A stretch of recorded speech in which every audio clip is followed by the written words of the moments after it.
You do not have to change who you are to be successful. You have to change some things about you, but you don't have to change who you are. God created you very, very uniquely. I don't know if you all know this, but it's about, how many people on earth? What's the number? About 7 billion? Listen to this. Do you know at 7 billion people on earth, ain't none of us got the same fingerprints? Who do that? Who can make 7 billion patterns and ain't none of them just alike?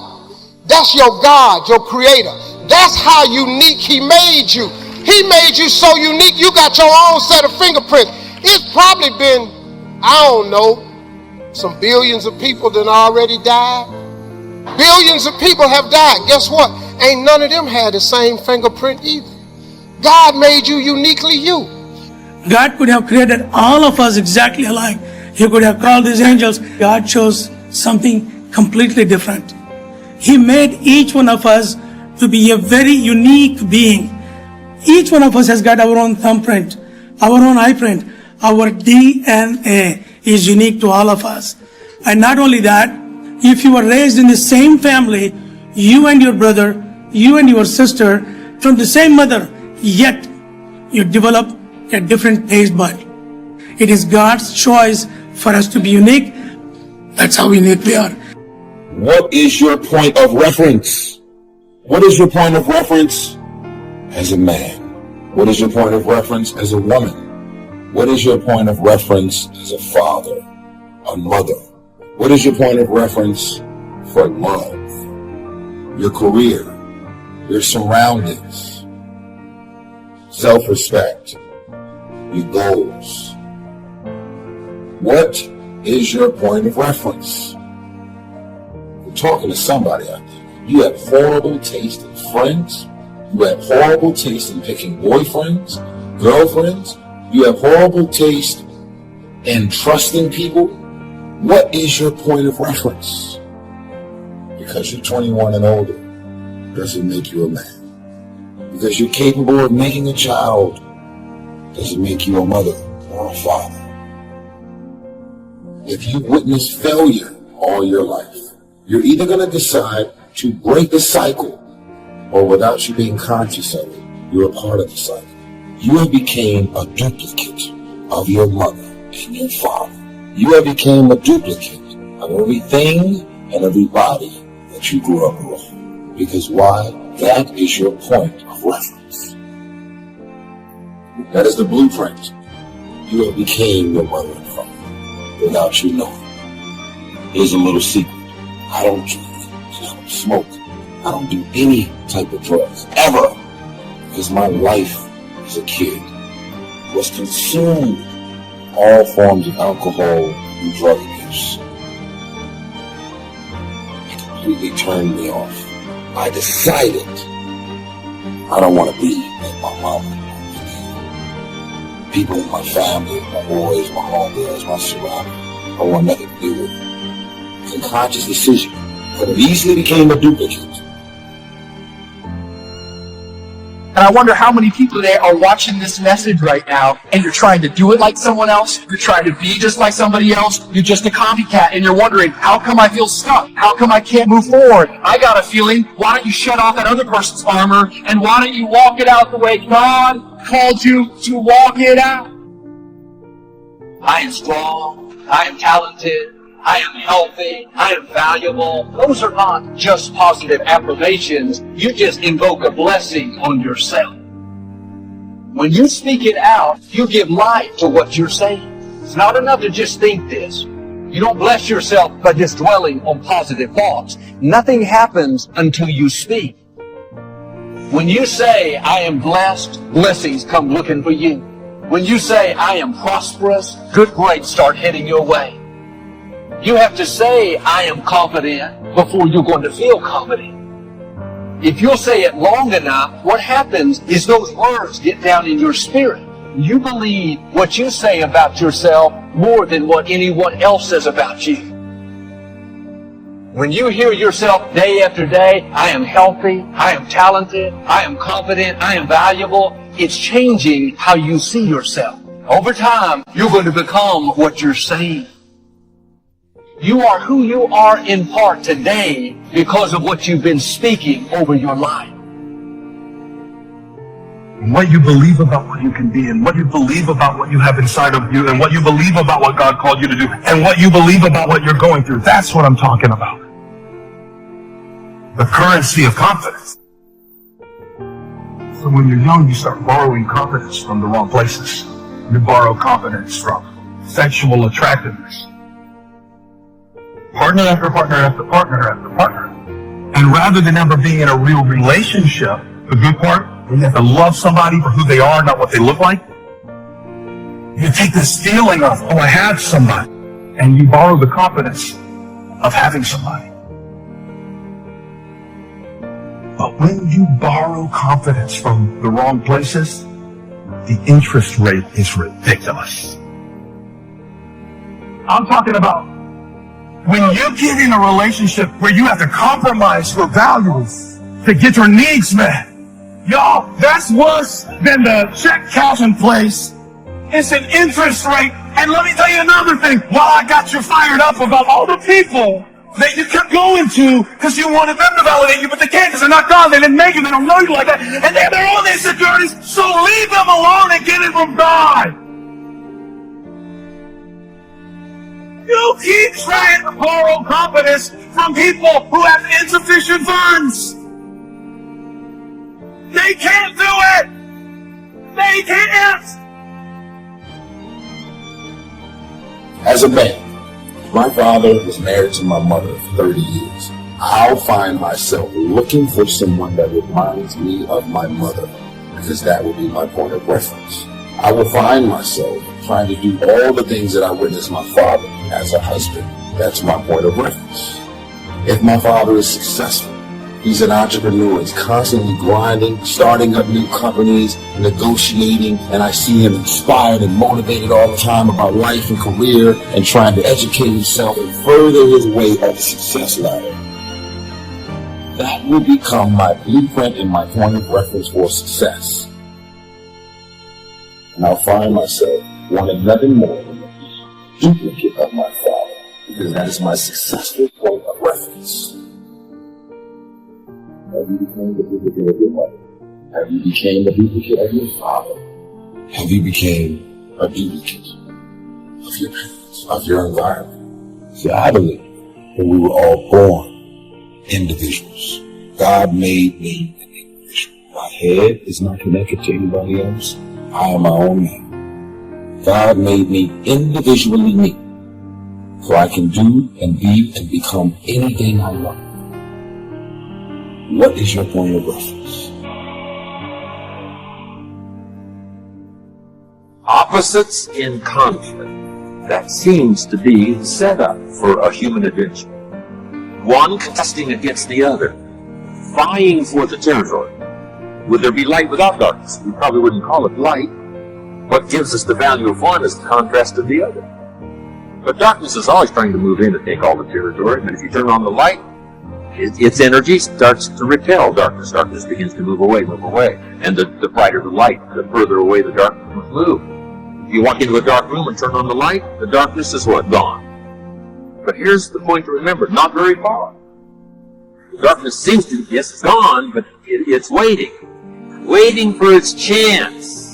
That if light loses its energy, darkness has a chance to let it move back.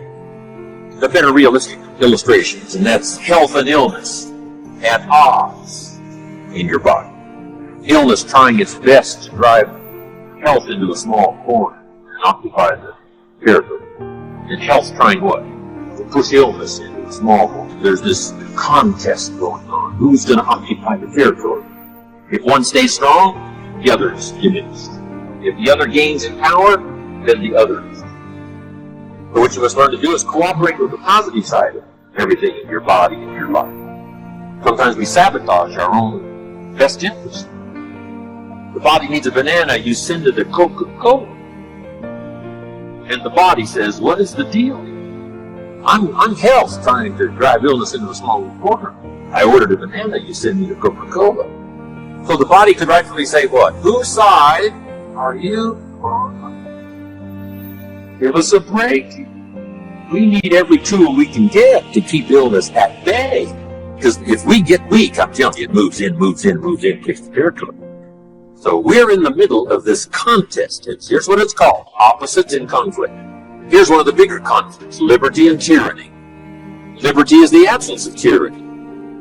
But even though tyranny is conquered, it's not very far away. The same goes on in your bloodstream. Red corpuscles to nourish like a mother and give life. White corpuscles to fight and kill like a father. White corpuscles say, just show me some infection, I'll kill it. If I don't kill it, what? It killed you. Somebody's gonna get killed in this contest, right? Good, evil, liberty, tyranny, right? Health, illness, winning and losing. There's a struggle going on. But here's the key. It's the only way, it seems, it's the only way to create a human adventure. Doesn't seem to be any other way, currently.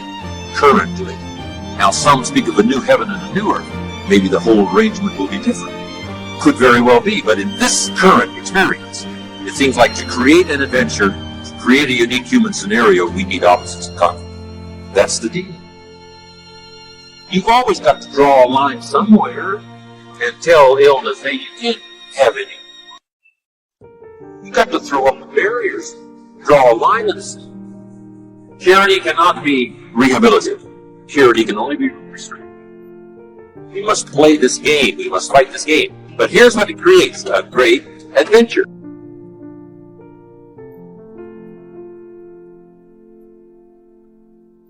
Let me give you the ultimate now. Could you win if you couldn't lose? And the answer is no, it doesn't seem like it. You couldn't call it winning. You can't win if you couldn't lose. So that's the deal now. Negative, positive. Would there be negative or positive without negative? No, it doesn't seem like it. It seems like this is the current setup. The invisible is often more real than the visible. That sometimes the stuff that we collect, that we say is real, is less real than the stuff that we neglect because we can't see it.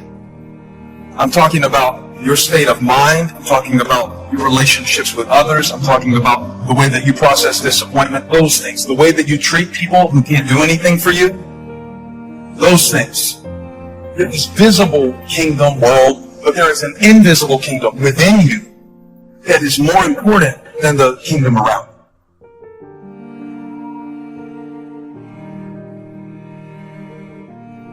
Set your life on fire and seek those who fan your flames.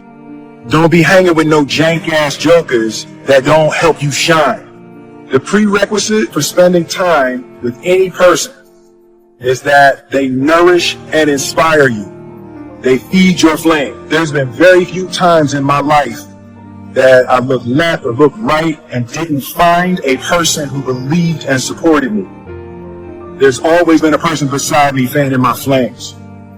Look at your last 5 text messages. Are those people feeding your flames or dousing your fire? The people that you spend time with are going to make or break your dreams. Everybody don't deserve to be around you.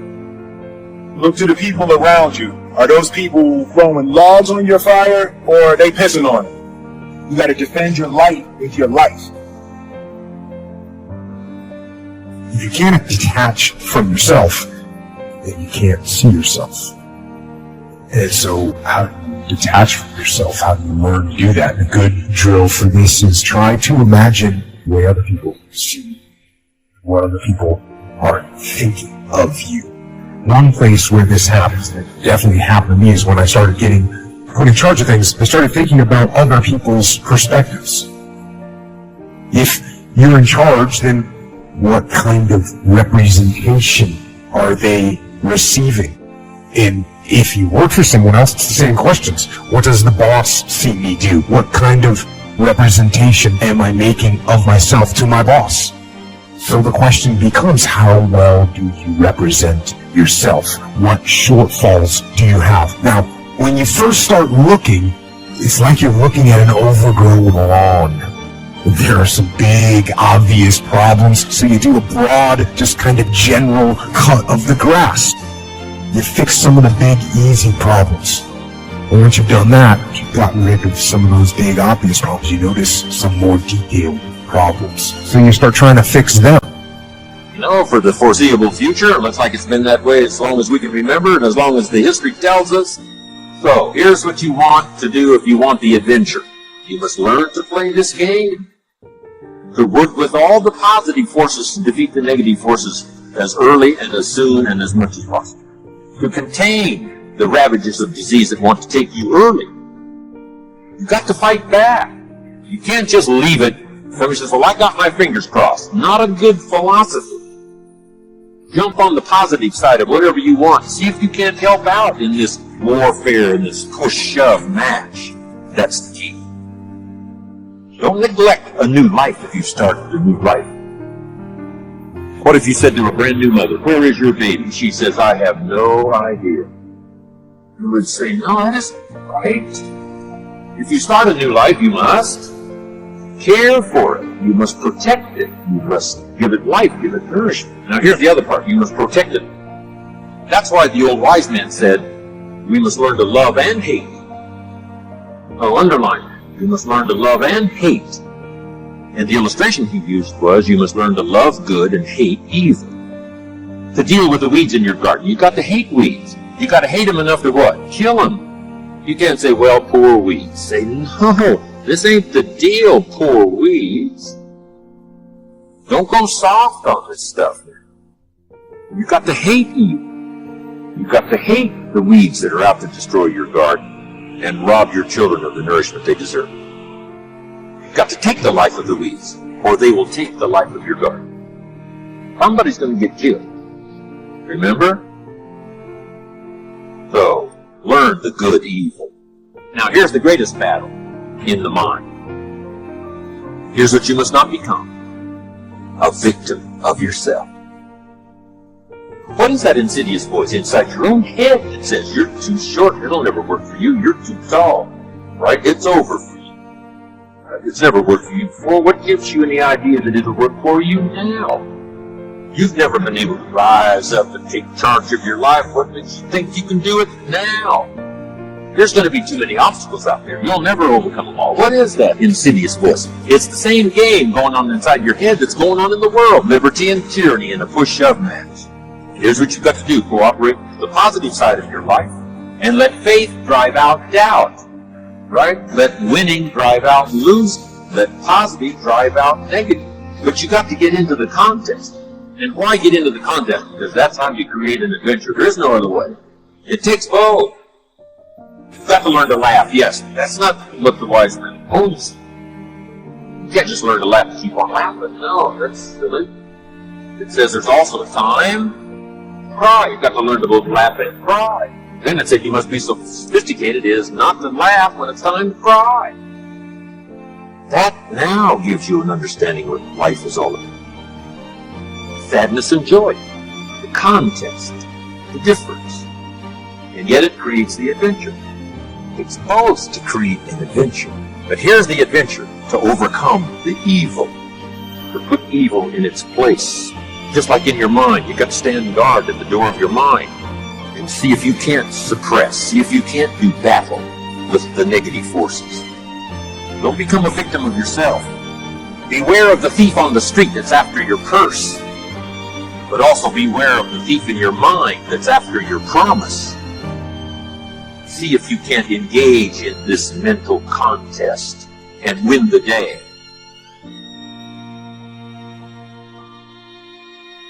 Credit goes to our awesome patrons who make videos like this one possible.